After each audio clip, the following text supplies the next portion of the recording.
Now, let's turn our attention to a nocturnal mammal that exhibits several remarkable adaptations: the two-toed sloth. Unlike its three-toed counterpart, this species has a far more varied diet. The key reason for this is that it forages primarily at night, which allows it to avoid competing with other animals for food resources. As a result, two-toed sloths have access to a wider range of plant species and even some small animals, unlike their more restricted relatives. Another crucial adaptation in two-toed sloths is their highly flexible head, which allows them to observe their environment more effectively. Unlike many other mammals, these sloths can rotate their heads at a much greater angle, providing them with a broader field of vision. This increased mobility is advantageous in detecting predators and potential threats, even in dense forest environments.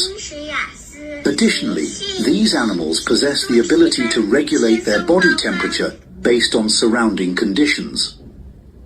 Unlike many mammals that maintain a constant internal temperature, two-toed sloths can adjust theirs depending on factors such as humidity and ambient temperature.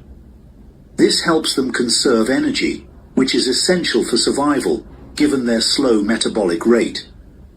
Furthermore, a rather unusual but effective form of camouflage assists them in blending into their habitat. Their fur hosts algae, which give it a greenish tint, allowing them to merge seamlessly with tree foliage. This mutualistic relationship benefits both organisms. The sloth gains improved concealment from predators, while the algae receive shelter and nutrients from the sloth's fur. Moving on, let's discuss another nocturnal species, the North Island brown kiwi, which has developed distinct adaptations to survive in its habitat. This bird has evolved to be active at night, primarily to evade predators, particularly a species of eagle that once posed a significant threat to it. By becoming nocturnal, kiwis minimize encounters with these formidable hunters and improve their chances of survival. Interestingly, kiwis do not rely much on vision, as their eyes are poorly adapted for detailed sight, especially when it comes to perceiving colors. Unlike many birds that use their eyesight to locate food, kiwis compensate with an exceptional sense of smell. Their nostrils are located at the tip of their long beaks, a rare feature among birds, allowing them to detect insects and worms hidden beneath the soil. This heightened olfactory ability is a crucial survival tool in the darkness. Another surprising trait of kiwis is the size of their eggs. When compared to their body proportions, kiwi eggs are exceptionally large. In fact, a single egg can take up about 20% of the mother's body, making it one of the most disproportionate egg sizes in the animal kingdom. This unusual adaptation ensures that kiwi chicks hatch in a well-developed state, giving them a better chance of surviving in the wild.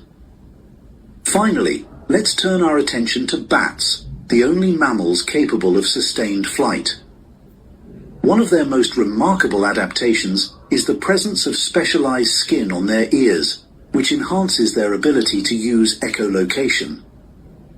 Bats emit high-frequency sounds that bounce off objects, allowing them to interpret the returning echoes and navigate through complete darkness. This skill is especially crucial for hunting flying insects, which they track with astonishing precision.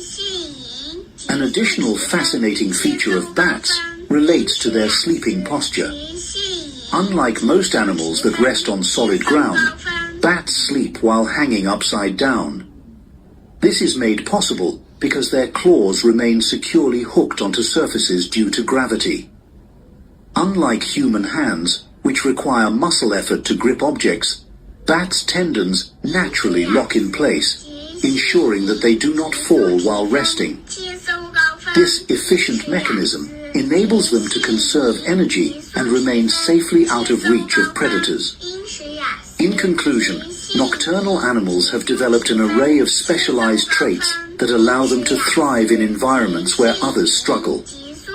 Whether it's losing unnecessary organs, adjusting metabolism, or relying on echolocation, these adaptations highlight the incredible diversity and resilience of life in the natural world. Now, that is the end of part 4. You now have half a minute to check your answers to part 4.